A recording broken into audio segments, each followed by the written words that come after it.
संजीव शर्मा स्वागत करता हूं आपके अपने यूट्यूब चैनल इंग्लिश वाले संजीव सर में।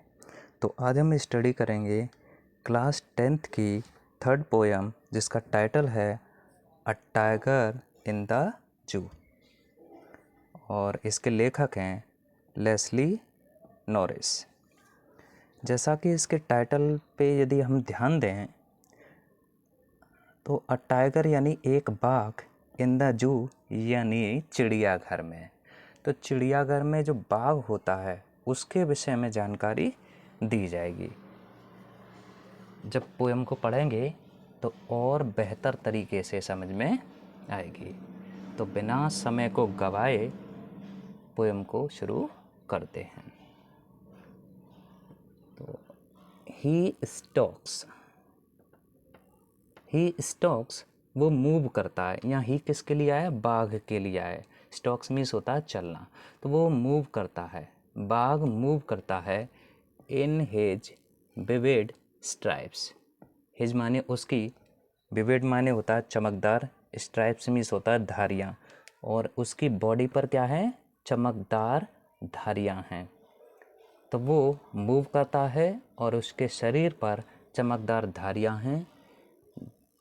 द फ्यू स्टेप्स, कुछ कदम, ऑफ हिज केज, और वो कुछ कदम चल पाता है अपनी केज के, यानी अपने पिंजड़े के वो कुछ ही कदम चल पाता है, क्योंकि जितना बड़ा पिंजड़ा होगा उतनी दूरी वो तय कर पाएगा। और किस पर चलता है वो? Pads of velvet. पैड्स हम पैरों को बोलते हैं और वेलवेट का मतलब होता है गद्दे। उसके जो पैर होते हैं वो गद्देदार होते हैं। तो वो किस पर चलता है? अपने गद्देदार पैरों पर। कैसे चलता है? शांत। In his quiet rage, quiet means शांत और रेज मीन्स होता है क्रोध, गुस्सा, और अपने शांत गुस्से में चलता है। एक बार दोबारा देख लेते हैं इस स्टैंजा को। वो जो बाघ है वो मूव करता है और उसके शरीर पर चमकदार धारियां हैं, और वो अपने पिंजड़े के कुछ ही कदम चल पाता है। और किस पर चलता है वो? अपने गद्देदार पैरों पर। बिल्कुल शांत चलता है, शांत रेज में चलता है, शांत क्रोध में चलता है। ही शुड बी, उसे होना चाहिए, लर्किंग, घात लगाए, इन शैडो, छाँव में। तो उसे कैसा होना चाहिए? उसे छाँव में घात लगाए होना चाहिए, ताकि कोई जानवर आ जाए और उसका शिकार कर सके। तो उसे छाँव में घात लगाए होना चाहिए। स्लाइडिंग, उसे फिसलते हुए होना चाहिए। थ्रू लॉन्ग ग्रास, लंबी लंबी घास से होकर उसे फिसलते हुए होना चाहिए।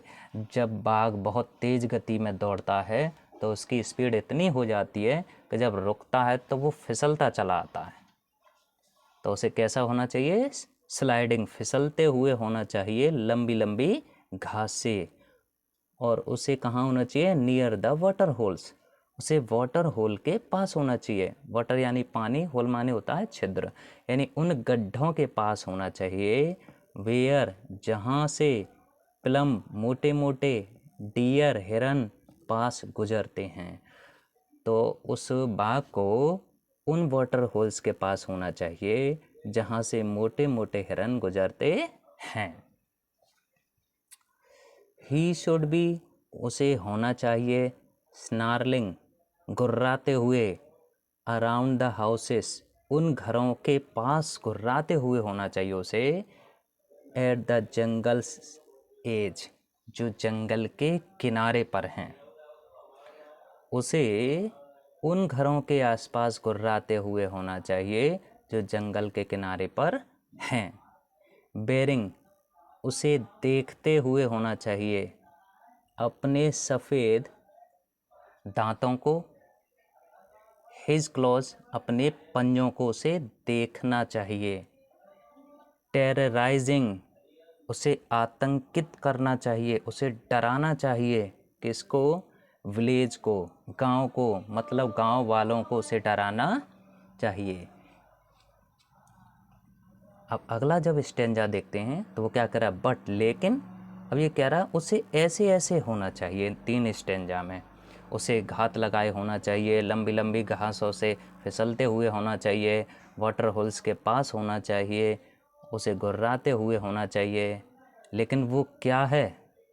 ही इज़ लॉक्ड, लेकिन वो लॉक है, बंद है, इन अ कॉन्क्रीट सेल, कंक्रीट से बने सेल में वो बंद है। उसकी जो स्ट्रेंथ है, उसकी जो ताकत है, अब वो किसके पीछे है? बार्स के, सलाखों के पीछे है।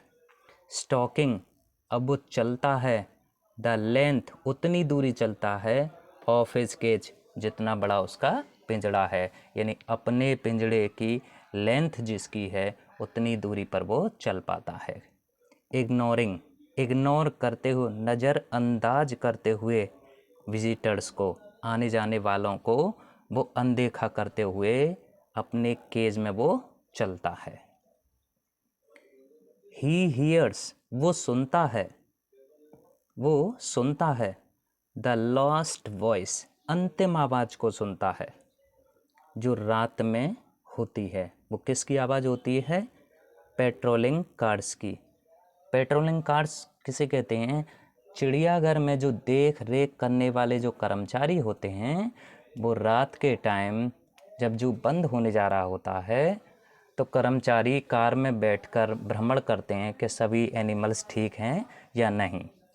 तो वो पेट्रोलिंग कार्स की जो लास्ट वॉइस होती है रात को, तो उस आवाज़ को वो सुनता है।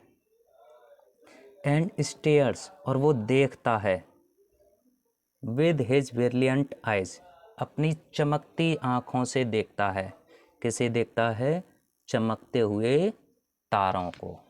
यानी वो पिंजड़े में बंद है, अब वो कुछ नहीं कर सकता है, मूव नहीं कर सकता बाहर, बस केवल अपनी चमकती हुई आँखों से चमकते हुए तारों को देख सकता है। तो आशा करता हूँ पोयम आपको समझ में आई होगी, और वीडियो पसंद आए तो लाइक कीजिए और चैनल को सब्सक्राइब करना ना भूलें। धन्यवाद।